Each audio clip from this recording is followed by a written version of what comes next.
Well, I have a lot of memories about your father. A lot of good memories, a lot of fun memories. Just a lot of different things, but I have a lot of good memories. What was like your favorite thing about my father? Well, I think that he was kind. He's always supported people, and he liked to have a good time. And he listened. If you could tell me one thing about my father, what would it be?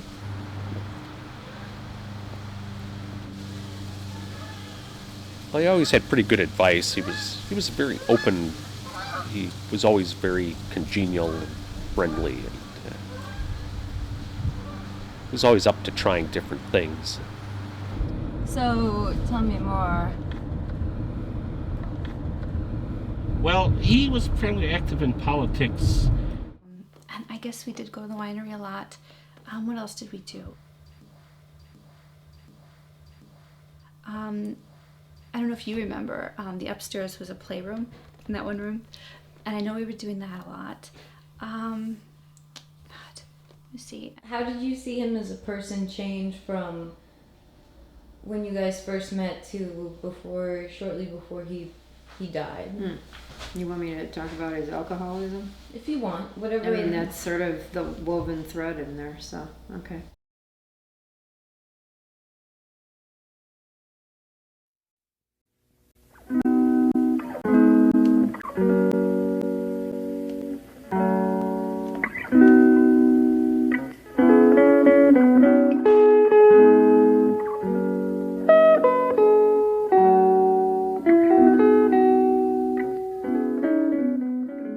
Memories stop at a certain point Yeah. from your own factual information. So you stop, when everyone has a memory, it's like it's their interpretation of reality. Exactly. And certain things are important and certain things aren't. Exactly. And if that person all of a sudden exits, then you have like this stagnant thing, and it's part of you, and it grows a little bit subconsciously, if not. Right. But then you become an adult. It doesn't serve you in the same way, and especially I think I found that because the past couple years, I mean, I got sober and I realized my perceptions about myself were so wrong, and made me want to think like, well, now that I understand myself better, I can understand, I wanted, like, when one of us has kids and they're like, oh, what was your dad like? I'm going to be like, I don't know. Yeah. Oh, cute.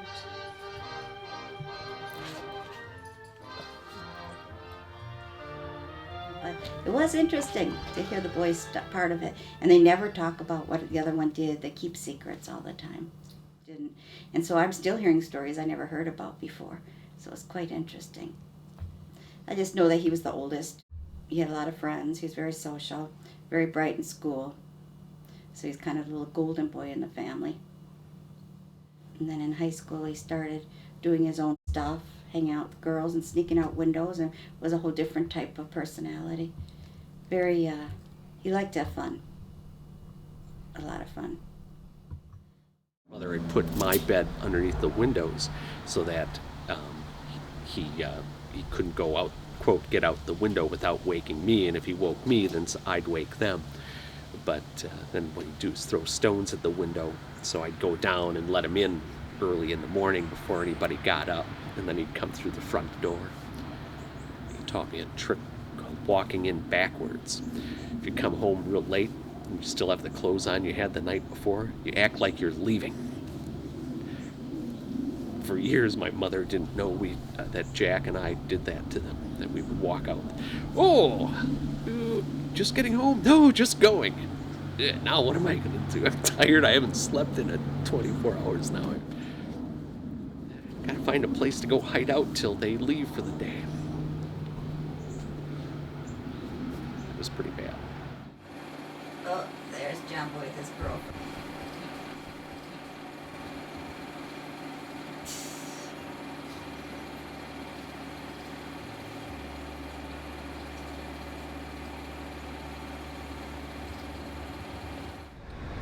I remember when the first times he drank, though, John Boy was always very moody, very sensitive kid. My mom said she used to have to come home from school. When he came home from school, my mom didn't work. He would just talk about everything. He always talk. But I remember the first time this woman, Sanderfoot, she was a friend of the grandmother of she was a mother of one of my mom's good friends. And I don't know where my dad was that day, but some reason I remember that because we were sitting around the table and Sanderfoot said, "You think you want a drink? Fine." And he put out all this alcohol. He probably was 13, 14. And he got drunk and my dad came home and he was so pissed. He kicked Sanderfoot out of the house and said, "Get the hell out of here. You're giving my son booze." And he kicked him out. And then Jack was so drunk, he was sick. And then, but you could tell he liked it. Definitely liked booze the first time he drank it. What changed after he met my mom? Well, he loved you kids. He was very much the dad. So. Nice old thing about old pictures, they put the date on it when Yeah. it was processed. This was the That's music. 71. That's rich. Thanks to the old person. You're right, that is your mom with their lighter hair, darker hair. Where's the ghostly music coming from? The living room. He started changing for the better. He was still getting over being divorced from his first wife, and Donna and his first daughter. He didn't like being separated from her. That was taken right here, Oh, yeah. Yeah. right at this very table. Oh, I remember that dress. I do. That's weird. You remember that? I do. I remember that dress. Yep, I absolutely do. Because I love blue, so I remember that. Oh, there's Mousetrap again. Yeah, that's weird. Yeah. Yep. Yeah.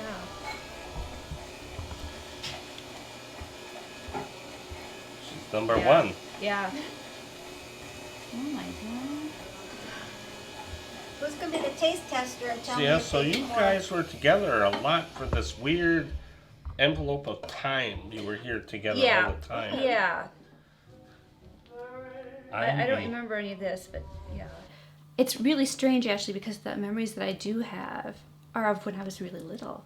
And I don't even remember that much as I was older, which is odd. You'd think it'd be the opposite.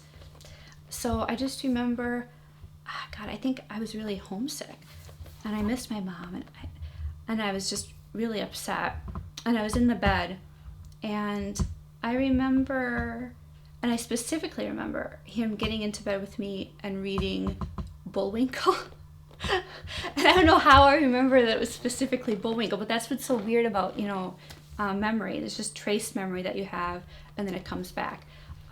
But yeah, and I remember thinking that was really nice because, to be brutally honest with you, there wasn't a whole lot of, at least not that was communicated, a whole lot of affection.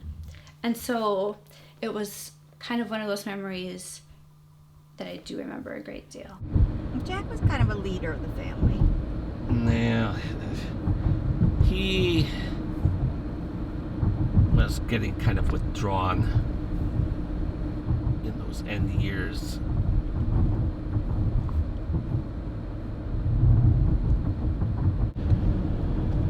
I think he was basically getting depressed. He was going through these. Your father was very driven. And it was starting to have negative effects on our family. Our family life was, he still loved you all, and he loved me, and I loved him. That part was still there, but we were struggling as a family because he could not stay employed. He was drinking all the time. And so I'd come home and he'd be toting babies around in one arm, and he'd have a bottle of wine in the other and a cigarette. Everybody was shocked. I knew when things started falling apart in his marriage, John Boy wasn't going to go through this again. So he felt very devastated. He felt like he failed again. And I told my parents, if it ends up getting divorced or looking like it, you need to let me know. But I was way in Minnesota. So my mom's and dad saw him kill himself that Sunday night, and my mom and dad saw them Sunday. And my mom had given them a bottle of champagne for their anniversary, and then Jack said, well, this is to better days, and he drank it, and then that night he killed himself.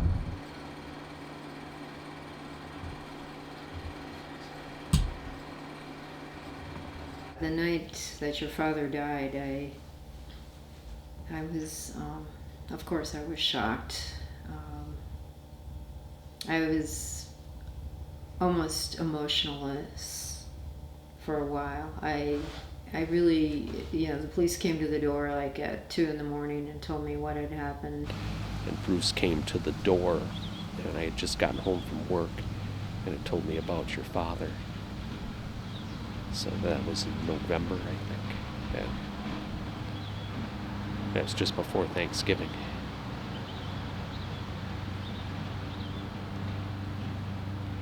So I'd seen him probably in September, early October.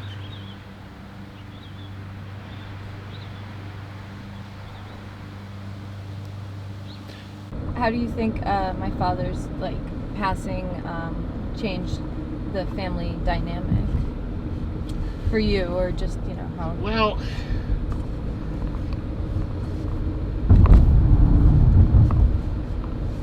it just when there was this kind of a void there, and then all you guys left, so there are a lot less little nieces hanging around at holidays. And then, when I was about 9, so we're talking 91, the visitation stopped completely. And it didn't bother me at the time. And then I think as I got a little older, it started to bother me a bit. And when he passed, which was, actually, I think it was November, actually, would have been after your birthday or before your birthday. It was on my birthday. It was on your birthday. There's Mike. There's Bert. Oh.